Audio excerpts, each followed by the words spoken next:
When a customer comes to the counter looking for a cooling fan by make, model, and year, the top question to ask is simple.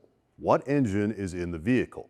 That matters because vehicles can use three basic types of radiator cooling fans: electric fans, viscous fan clutches, and hydraulic fans. While there are some general rules about where each system is used, the exact fan can change depending on the OEM, model, and engine option.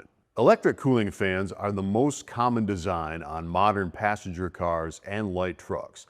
They use one or more electric motors and can operate at different speeds depending on engine temperature, air conditioning demand, and other inputs. Viscous fan clutches are typically found on larger trucks and other vehicles with longitudinally mounted engines.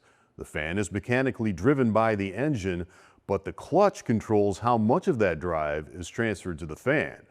Some fan clutches use a bimetallic spring that responds to temperature, while electronically controlled versions use a solenoid to regulate fan engagement.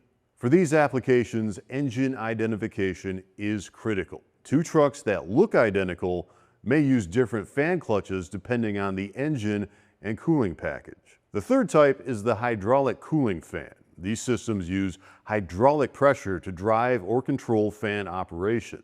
They are often found in large applications such as buses and heavy equipment, but they can also appear in unusual performance applications, including the Dodge Viper. The key takeaway? Never order a cooling fan just based on the make, model, and year. Ask what engine is in it, then confirm the application, fan type, and customer symptoms before selecting parts. With cooling fans, the right questions at the counter can prevent the wrong part from ever leaving the store.